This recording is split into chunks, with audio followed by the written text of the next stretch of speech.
दोस्तों अभी हम लोग द्विघात समीकरण का बहुत अच्छा क्वेश्चन बनाते हैं। क्वाड्रेटिक इक्वेशन का बहुत अच्छा क्वेश्चन बनाते हैं। यहाँ पे क्वेश्चन दिया हुआ है कि के किन मानों के लिए द्विघात समीकरण ये दिया हुआ है समीकरण के मूल बराबर होंगे। और इंग्लिश में भी क्वेश्चन लिखा हुआ है कि के फॉर व्हाट वैल्यू ऑफ के हैज द क्वाड्रेटिक इक्वेशन इतना हैज इक्वल रूट्स। ठीक है, इक्वल रूट्स बोल रहा है। इक्वल रूट्स के लिए क्या होना चाहिए? इक्वल कोई भी इक्वेशन रहे, जब हमें इक्वल रूट्स दिया हुआ है यानी बराबर रूट दिया हुआ है, when equal roots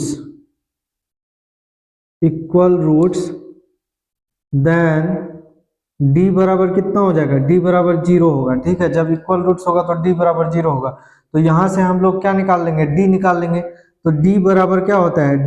d बराबर 0 देना है, तो d बराबर 0 करना है। तो d बराबर होता है बी स्क्वायर माइनस 4ac बराबर 0 करना होगा। बी स्क्वायर माइनस 4ac बराबर 0 करना होगा। तो यहाँ बी स्क्वायर, बी के जगह पे देखिए क्या है, बी के जगह पे ये -2 इंटू के माइनस 1 ये पूरा होगा। ठीक है, -2 इंटू के माइनस 1 ये पूरा होगा।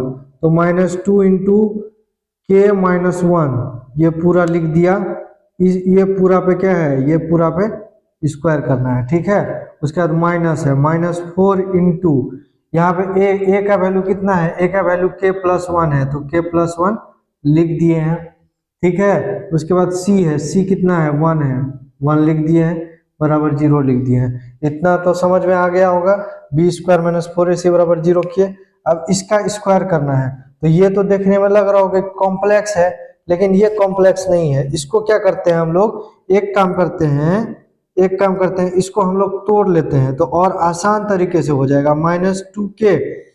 -2 को के से गुना करेंगे तो -2k हो जाएगा, इतना लिख सकते हैं। और -2 इंटू -1 तो +2 हो जाएगा, इतना लोग लिख सकते हैं।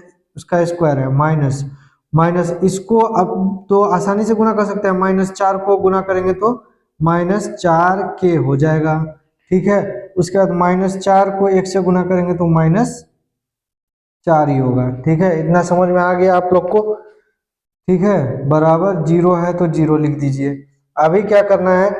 a माइनस बी का होल स्क्वायर में तोड़ना है। तो इसको हम सीधा करके लिख सकते हैं।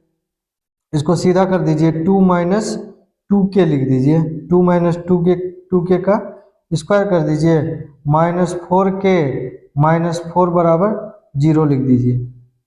ठीक है, मैं आप लोग को समझाने के लिए ही थोड़ा स्लो बना रहा हूँ। ठीक है, अभी क्या करेंगे? a माइनस बी का होल स्क्वायर लिखेंगे तो a स्क्वायर हो जाएगा 4 का स्क्वायर, 2 का स्क्वायर 4 हो गया, और 2k का स्क्वायर क्या हो जाएगा? 4k स्क्वायर हो जाएगा, तो 4k स्क्वायर लिख दिया। ठीक है, अब -2a भी होता है, 2a इंटू बी यानी 2 दूना 4, दूना 8 हो जाएगा, 8k हो जाएगा। ठीक है, -4k -4 बराबर कितना हो जाएगा? 0 हो जाएगा।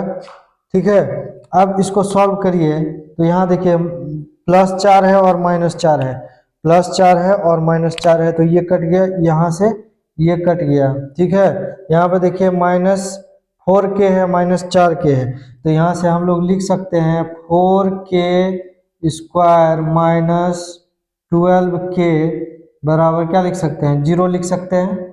इतना तो लिख सकते हैं। 8k -4k तो -12k हो जाएगा। यहाँ से क्या कॉमन ले सकते हैं? यहाँ से हम लोग 4k कॉमन ले लेते हैं।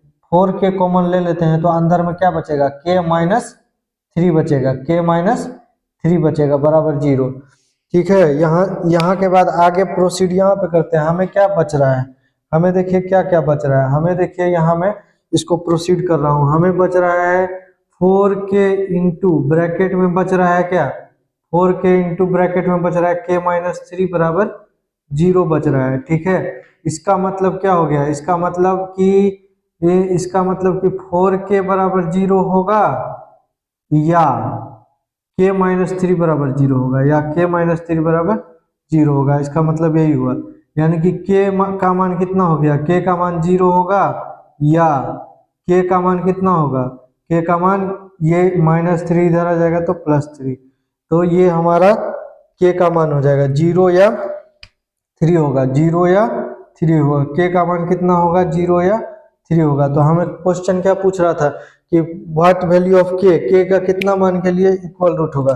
के का इक्वल रूट तभी होगा जब के का मान 0 या 3 होगा। जब के का वैल्यू क्या होगा, 0 या 3 होगा, तभी हमारा रूट इक्वल होगा। ठीक है, आशा करता हूं कि आपको समझ में आया होगा। चैनल पे नए हैं तो सब्सक्राइब कीजिए, लाइक कीजिए, कमेंट कीजिए और शेयर भी कीजिए।